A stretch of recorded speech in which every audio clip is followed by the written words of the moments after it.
Nii, tere ka meie poolt. Tere! Me oleme siis Katrin ja Siim Kutsekojast ja eelmisel aastal OSKA raames uurisime siis tuuleenergeetika tööjõu ja oskuste vajadust aastani 2040. Ja selle uuringu tulemusi siin me siis täna teile ka tutvustame. Aga enne kui me läheme uuringu ametlike tulemuste juurde, siis on meil teile üks küsimus. Tiia, palun. Ja see küsimus on teie ees. Kui palju on Eestis tänase seisuga tuulikuid? Olge julged ja pakkuge chatis, mida teie arvate enne, kui te olete tänast uuringu tulemusi kuulanud. Ootame teie arvamusi chatti. 125 pakutakse, 230. Katrin on väga julge pakkuja, pakub 1000.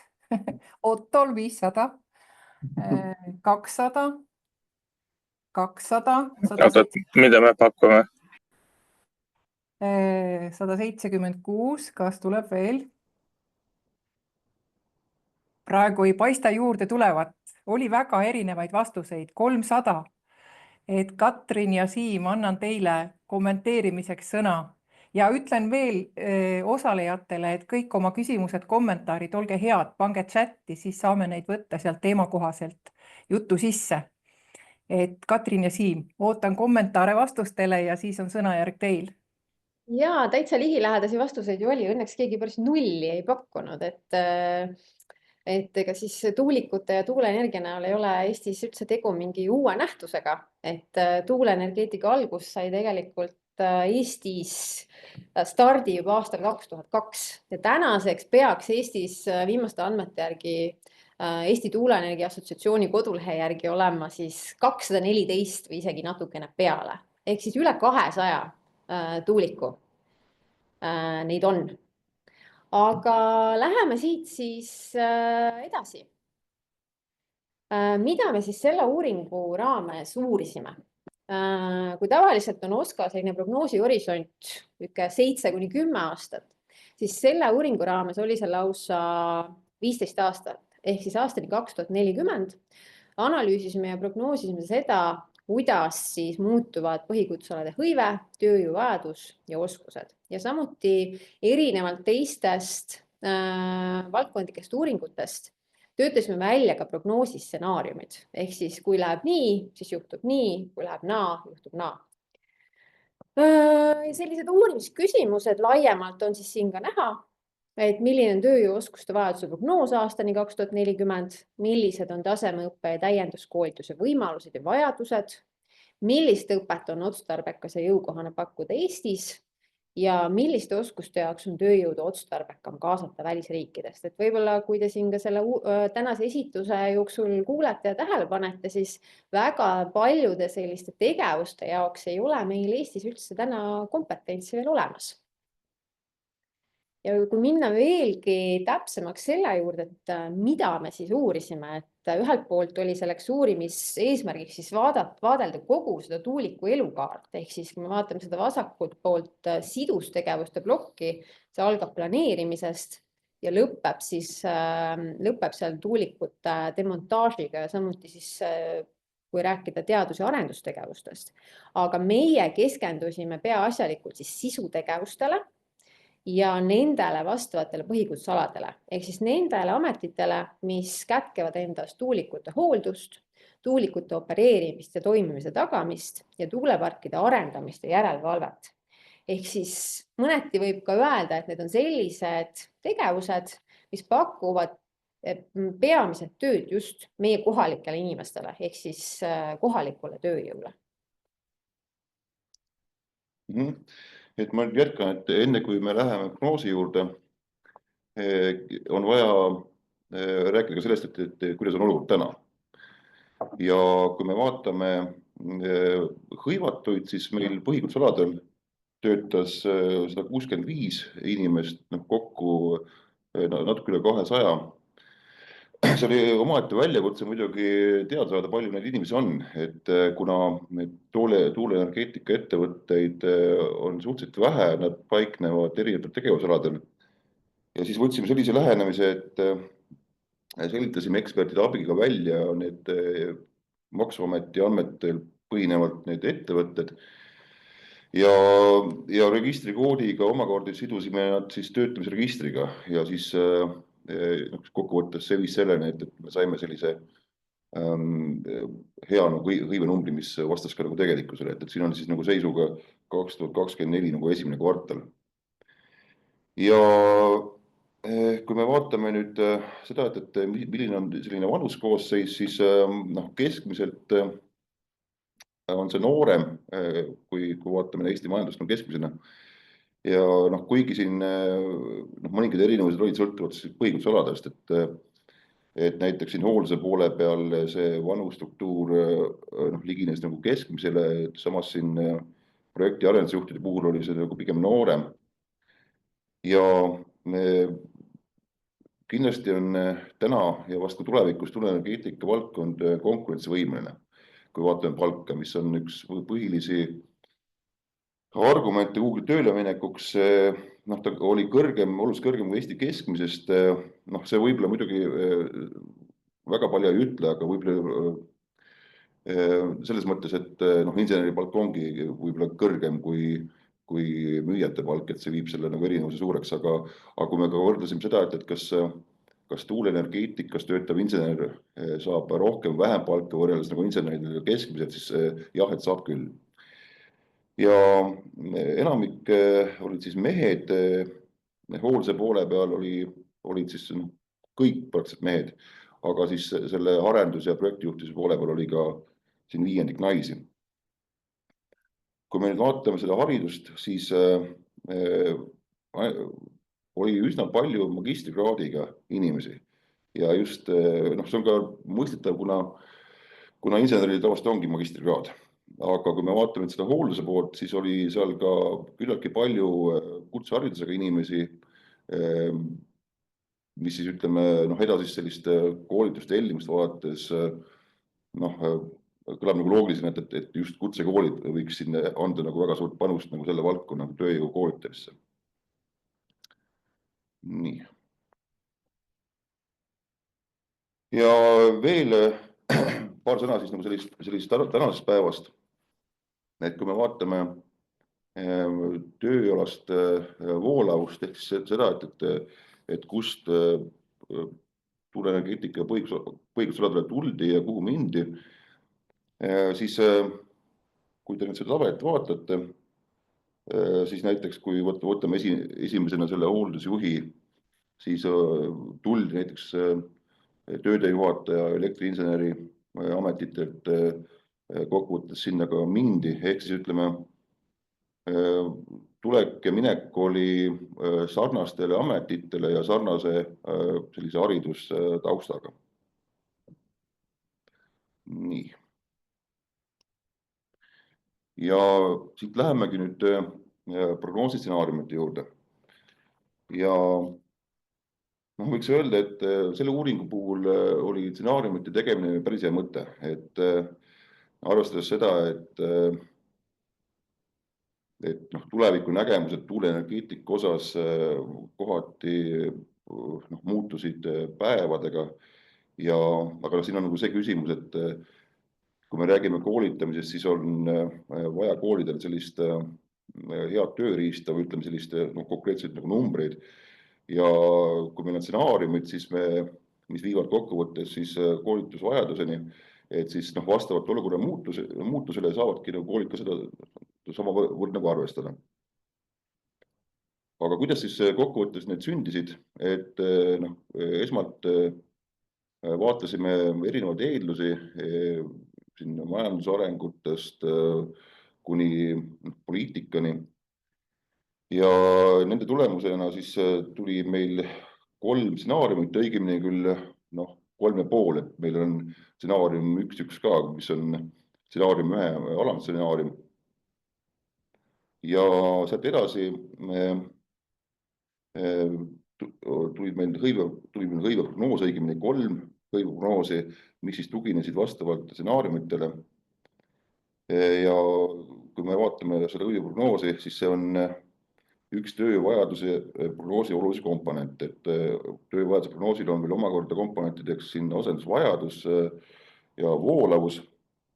ja kokkuvõttes selle skeemi lõpuks võiks öelda, et jõudsime sellise kõige olulisema tulemini ehk siis koolitusvajaduseni. Ja see tuli ka siis, ütleme, kokkuvõttes toetus vastavalt stsenaariumitele. Ja stsenaariumite puhul oli meil see küsimus, et kas me teeme nad ainult tuuleenergeetika arvestades või proovime tekitada ka stsenaariumid, mis arvestavad ka muid tootmisliike. Tegime sellised stsenaariumid, kus peamine oli tuuleenergeetika, kui tõime ka siia juurde teisi liike, kuna selline tervikpilt on ka nagu oluline, kuigi ütleme, ma ütleks seda, et kui me Katriniga võtame kätte ka need energeetika, need muud tahud, siis me vaatame veel korra nagu koos päikeseenergia inimeste ja siin juhitava energeetika ekspertidega veel need mahud ka nagu üle, aga hetkel on need siis prognoosid sellised. Ja siin ka näiteks, kui vaatame seda tarbimise prognoosi, siis vahepeal olid need prognoosid päris erinevad ja vast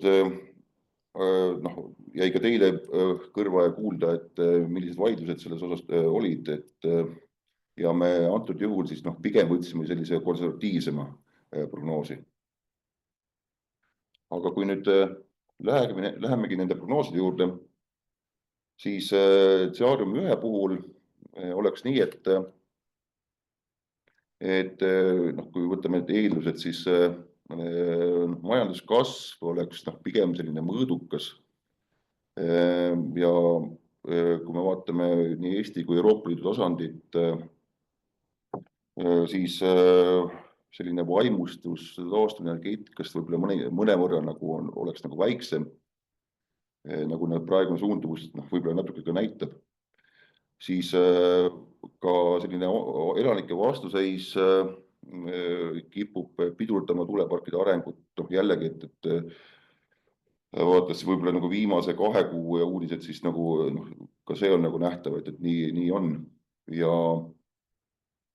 Aga siin esimese stsenaariumi juures me siiski näeme ka ette seda meretuuleparki ja kui vaadata üldse sinna arenguid ja kui ma siin lugesin erinevaid materjale, siis prognoositakse ka seda, et meretuuleparkide maksumus võib ajas ka väheneda ja võib olla ka nii, et saadakse hakkama riigi väiksema toega selleks, et äriplaan peaks.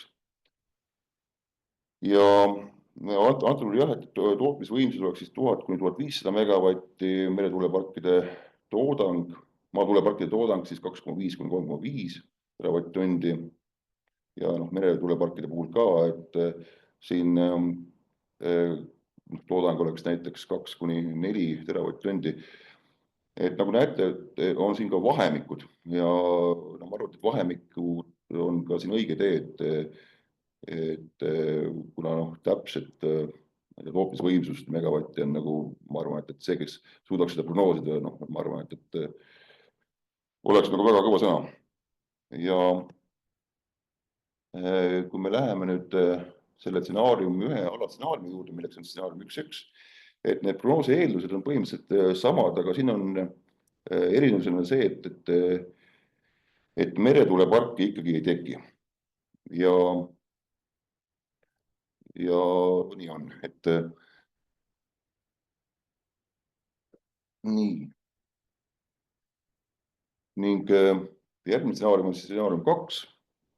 Ja selle stsenaariumi puhul, kui vaatame majandusarenguid, siis siin läheb mõnevõrra paremini. Ja tuuleparkide puhul ka nad kujunevad kasumlikumaks ka turutingimustes. Saadakse üldjuhul kokkuleppele ka kohalikul tasandil, poliitiliste seisukohad samuti ikkagi ei muutu olulisel määral.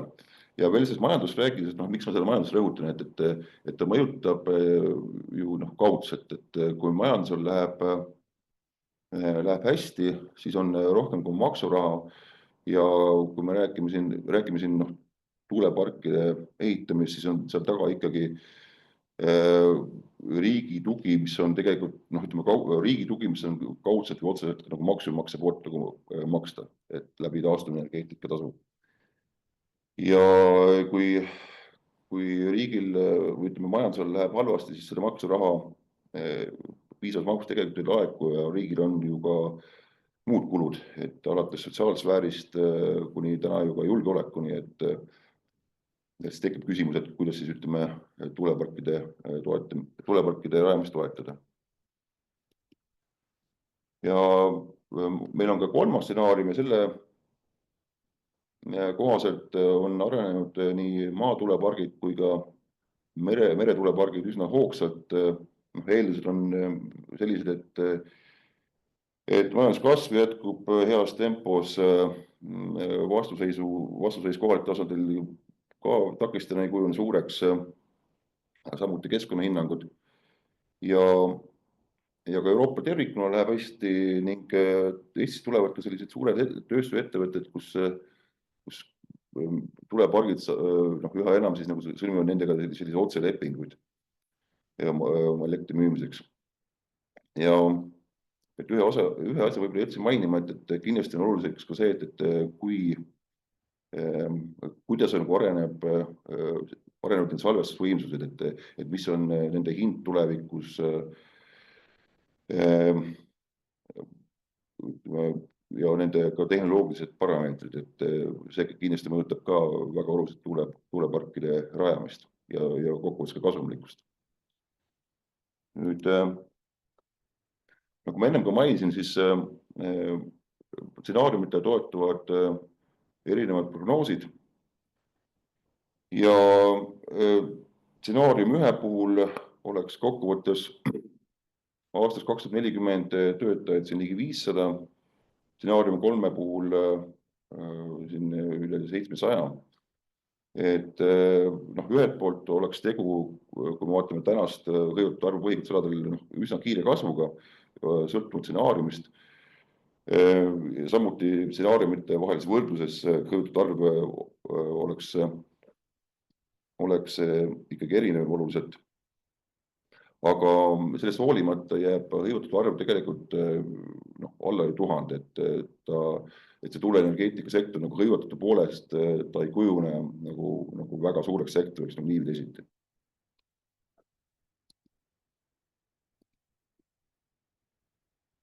Nüüd, kui vaatame tööjõuvajaduse prognoosi, siis siin tabelis on OSKA selline põhimudel, kus me arvestame asendusvajadust ja hõive muutumist. Ja selle järgi on siis aastas tööjõuvajadus stsenaariumi 1 järgi siin ligi 30, kui meretuuleparke ei ole, siis kuskil 20, kõige positiivsel stsenaariumi järgi 50 inimest.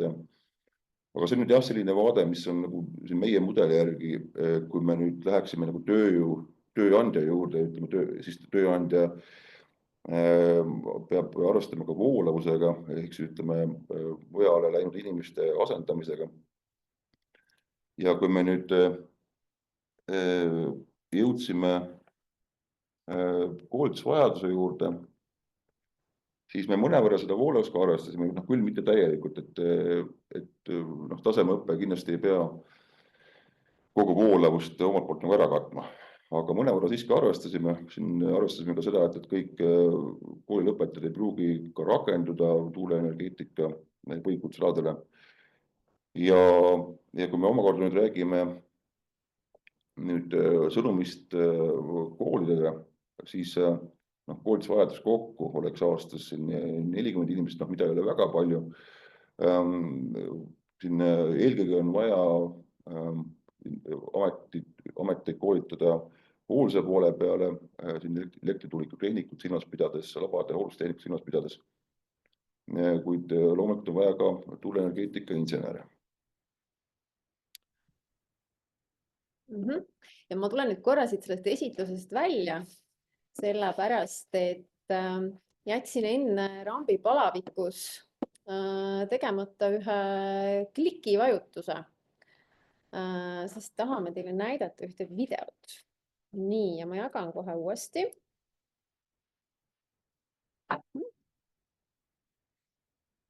Nii, oleme tagasi eetris. Mis videot me teile näidata tahame?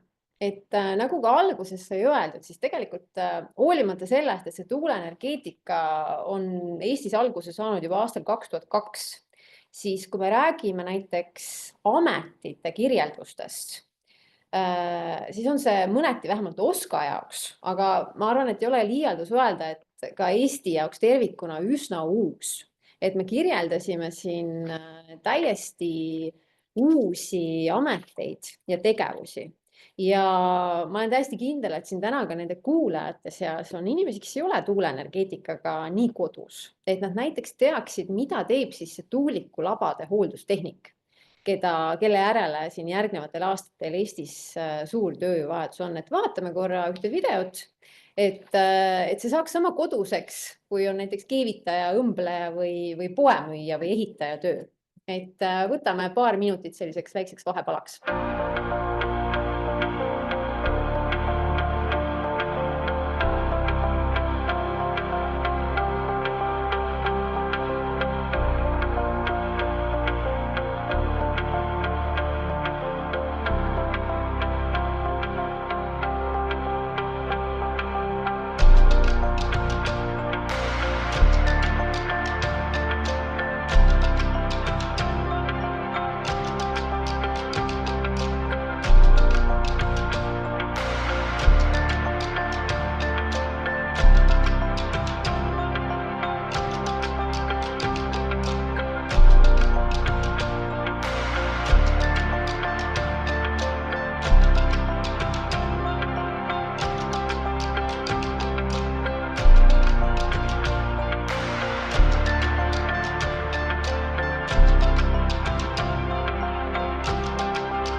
Nii, kena.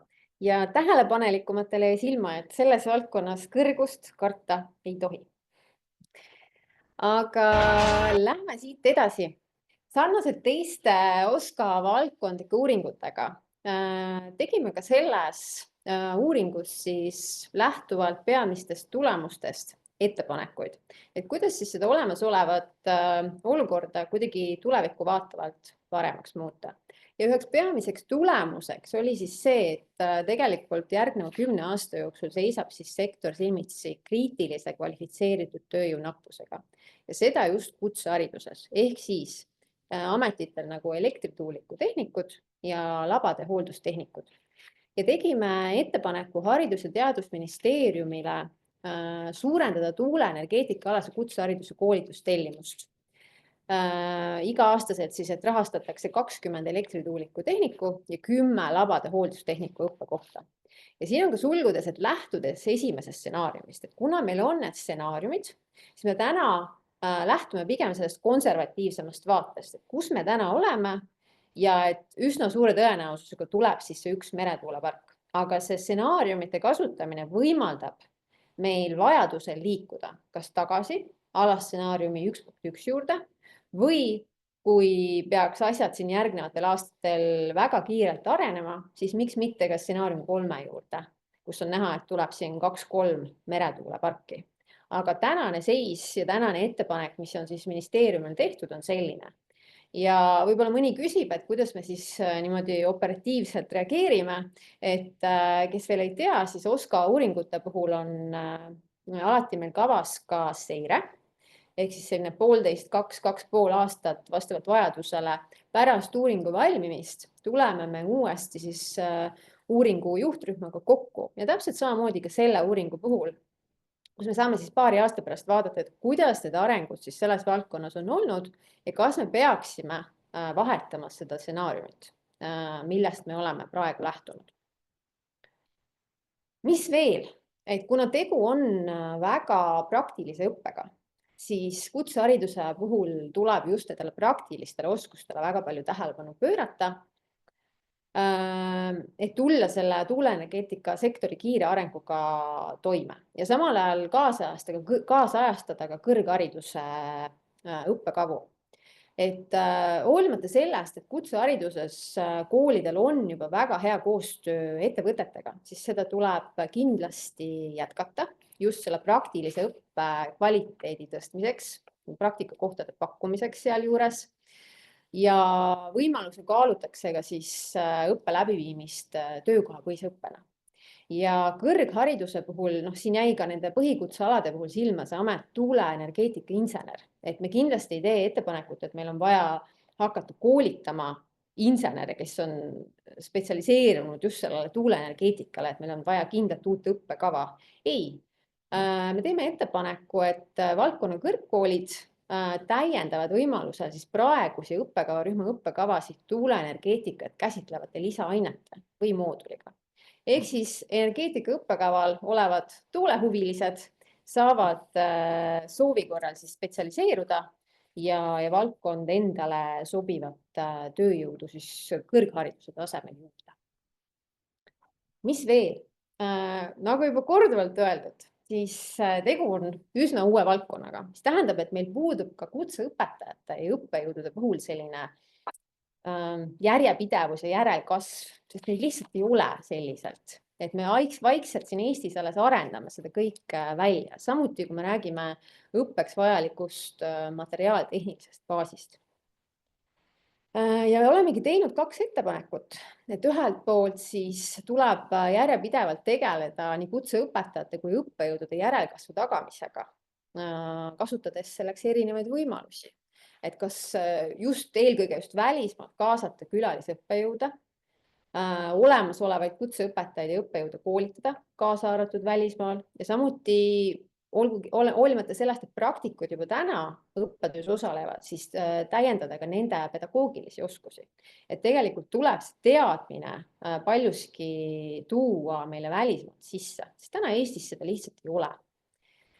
Ja samuti ettepanek siis selle kohta, kuidas kutseõppeasutused koostöös sektori tööandjatega siis arendavad seda materiaaltehnilist baasi, just mis on oluline praktiliseks õppeks, et see materiaaltehniline baas on väga kallis, kõik need tehnilised abivahendid, simulaatorid, et lihtsalt sellise tühja koha peal ja klassiruumis seda õpet läbi ei vii. Katrin, kas ma tohin vahele küsimuse võtta? Ikka. Neeme küsib, et millest lähtudes teete ettepaneku luua just 10, mitte 12 või 15 õppekohta. Silmas on siis peetud labade hooldajat. Jah, et senine praktika tuleneb rühmapõhisest koolituse korraldamisest ja alla 12 õpilase on tegu kallima lahendusega.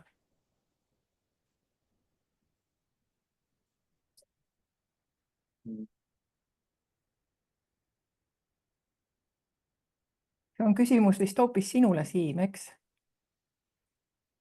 no kokkuvõttes 10 õppekohta, eks ta kujunes välja ikkagi lähtuvalt alguslikust stsenaariumist, siis kokkuvõttes ka põhiprognoosist, töövajadusprognoosist ja sealt edasi siis ka nagu jõudsime koolitustellimuseni, et võiks öelda, et see on selline analüütiline tulemus, mis siis kokkuvõttes on ka meil koordinatsioonikogu poolt ka, mis on OSKA juures selline nõuandev ja kinnitav organ, et seal nende poolt ka see nii-öelda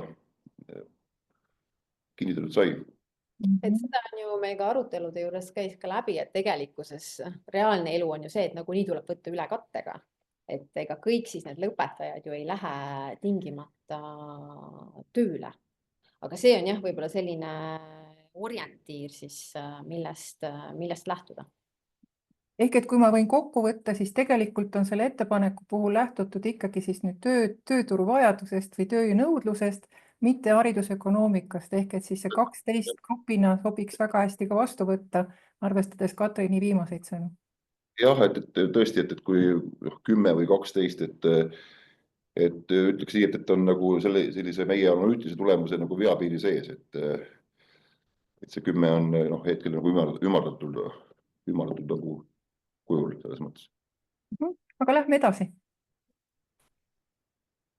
Jah, ja tegelikult olemegi jõudnud sellise viimase järelduseni, et kuna tegu on uue valdkonnaga üsnagi, siis ka see teadlikkus nendest õpi- ja karjääri võimalustest võib olla ahtake nii noorte seas, kes valivad alles endale elukutset, kui ka nende võib-olla juba natuke vanemate täiskasvanud õppijate seas, kes mõtlevad, et tahaks edasises elus midagi muud teha. Seetõttu kindlasti kutseõppeasutused ja ülikoolid koos sektori ettevõtetega peaksid siis suurendama erinevate valdkonda tutvustavate teavitustegevuste mahtu.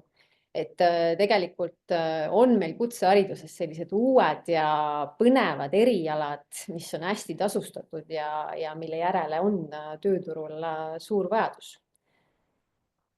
Nii. Jah, viimaseks äkki lõpetuseks üks tähelepanek, et me teeme uuringutes ettepanekuid, aga teeme ka nagu tähelepanekuid, mis ei ole otseselt kellelegi suunatud, aga mida me peame nagu vajalikuks nagu olulise asjana välja tuua. Ja antud juhul on, ühesid tooks välja, et kui me räägime tänasest majandusolukorrast, räägime tööstusest, siis igapäevaselt Eesti ettevõtted peavad konkureerima muu maailma ettevõtetega. Ja tuuleenergeetika võiks olla üks lisavõimalus neile, et toota kas allhanke korras või suurendada siis muus osas lisandväärtusega tooteid, ehk siis lisavõimalus võib-olla nagu Eesti majanduse jaoks võiks olla ka tuuleenergeetika. Selline tähelepanek. Ja tegelikult sellega ongi praegu meie poolt kõik. Et kui on küsimusi või huvitavaid mõtteid, tagasipeegeldusi, siis praegu on selleks hea hetk. Chatis on Tiiu küsimus, mis on see põhiline, mida see noor peaks õppima? Vabandan, kui info juba läbi käis. Kas küsimuse mõte on selles, et mis erialal esiteks ja ei saa sellest küsimusest täpselt aru? Äkki sa, Tiiu, tahad eriala? Jaa, erialad olid tõepoolest juba ära. Aga sa saad korrata, Katrin. Ma eeldaks, et kas elektrituuliku tehniku või labade hooldustehniku õppekavadel, kui me räägime siis kutseharidusest, eks.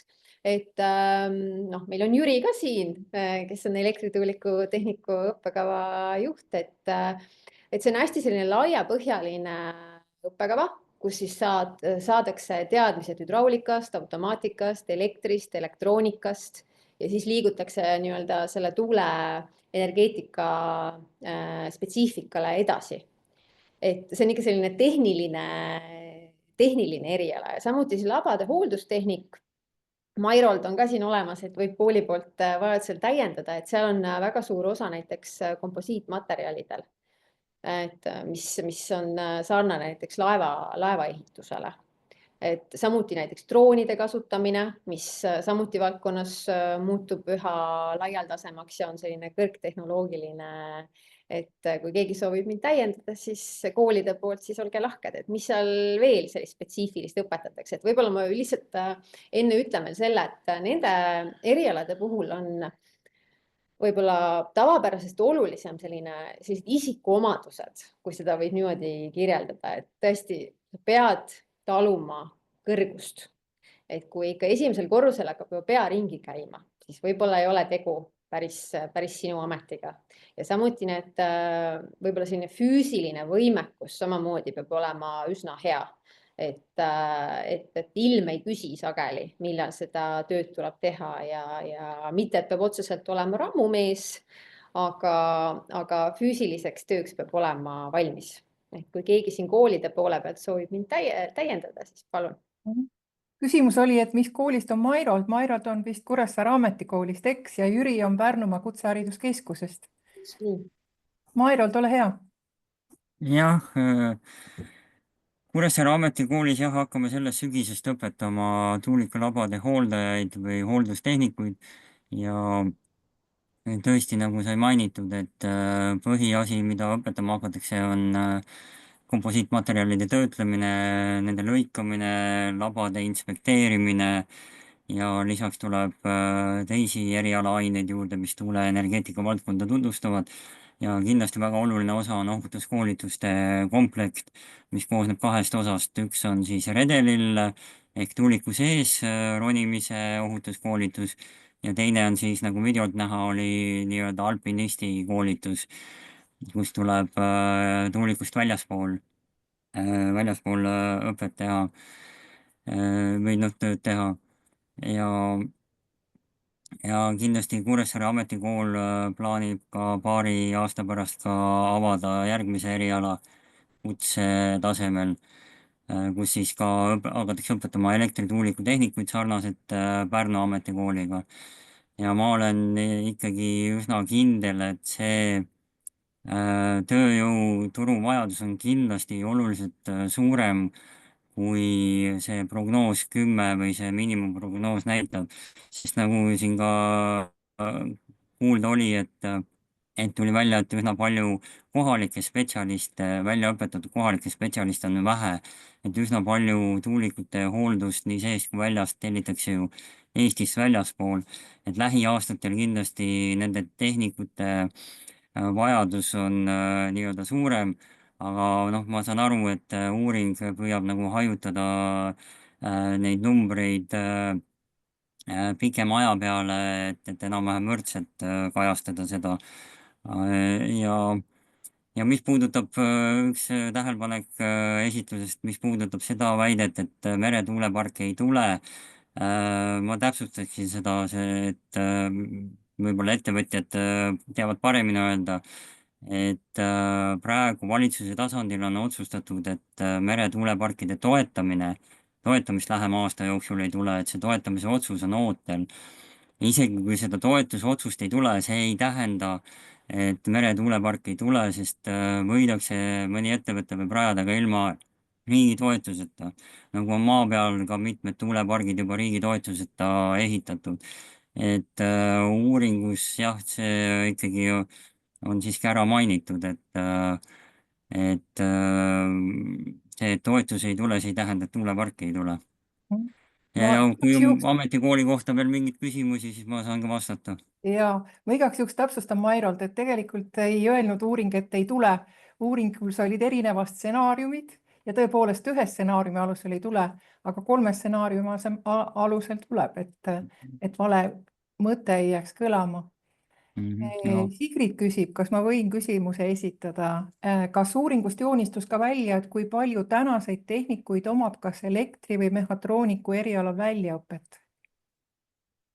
Jah, joonistus küll, et kui me räägimegi sellist haridustaustast, siis tõesti, et peamine oligi selline elektritausta, selle juures oli ka just sedasama mehaanika tausta, automaatikuid. Et ja noh, eks see pilt oli muidugi kirjum, aga tõesti, et just elektri pool ja mehaanika ja automaatika, et see nagu andis tooni. Neeme küsib edasi ikkagi selle kohta, et need numbrid on nii väiksed, nagu ka Mairold viitas, et kui suur on teie prognoos rakendumisele sektoris, kui aastane tellimus on 20 või 10, et kui see tellimus on kooli, Neeme on siis ka Kuressaare Ametikoolist, et kui see koolitustellimus on suhteliselt väike, et äkki siis nad inimesed ei jõua sektorisse? Noh, arvestame niimoodi, et see rakendamine on pigem nagu hea, et just tänu sellele, et kui me vaatame seda, et mis rakendamist mõjutab, on palk, töötingimused ja noh, nagu ma ka enne välja tõin, siis palgatase on tööjõuenergeetika valdkonnas päris hea. Et hindame nagu rakendamist heaks, noh loomulikult nagu Katrin välja tõi, et siin võib tekkida siin kõrgusega küsimusi, aga jah, et ütleme, on kindlasti nagu neid, kes ka katkestavad, aga tõesti, et rakendamise poole ja pigem me prognoosime, et see on nagu hea.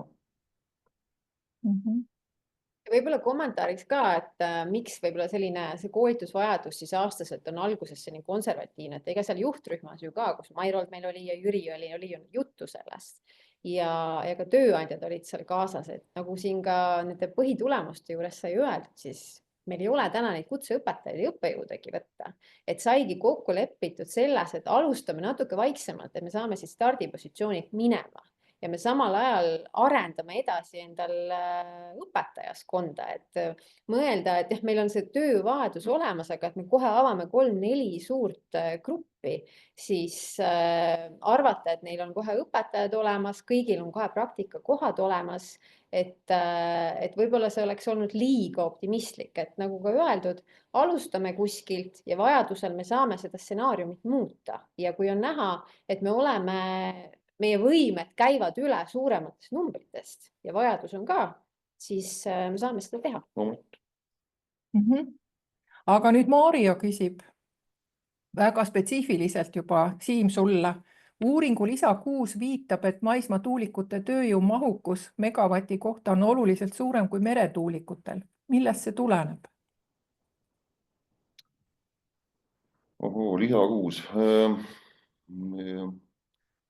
Me oleme, seal on natukene erinev lähenemine, et me oleme võtnud meretuuleparkide puhul sellise mudelihinnangu, kus on selline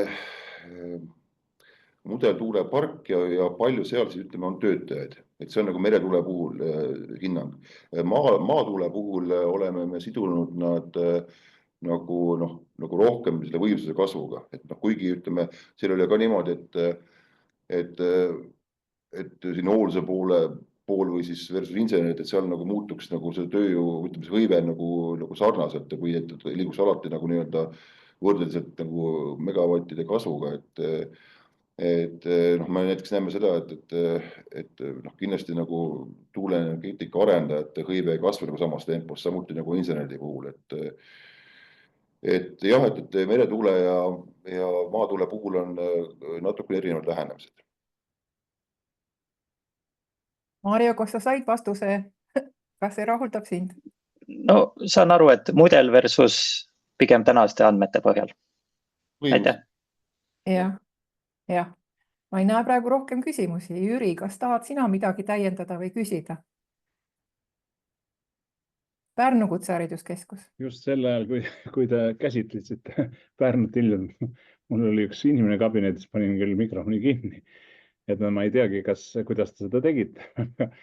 Aga meil jah, nüüd alustasime ja kuidas siis on? See on niisugune mõiste learning by doing, et teeme ja õpime selle juures ja moodustame võrgustikku ja see kõik on raske, aga hästi huvitav, eks. Aga üks asi, mida ma tahtsin siia juurde lisada, ma nägin Siimu viimasel slaidil olid sellised võimalused, mis kaasnevad kõik tuulikute kasutamisega ja meil oli võimalus ja kuna täna just oli meil ABB külas siin, siis me käisime ka ABB-s ja ABB tegelikult on oma, kuidas ma ütlen siis, oma tehase, kui mul on õieti meeles, see on isegi 70%, aga see võib-olla oli ka perspektiiv elektrituuliku generaatorite remondile. Ja me isegi kompame võimalust teha osaliselt praktika oma õpilastega seal näiteks. Et see on tõsine väljakutse ja praegu veetakse seal tuulikugeneraatoreid kogu maailmast kokku remondiks. Aga ilmselt siia haakub ka tuulikulabade hooldus ja miks mitte ka tootmine ühel hetkel. Nii et need on minu need mõtted praegu siin.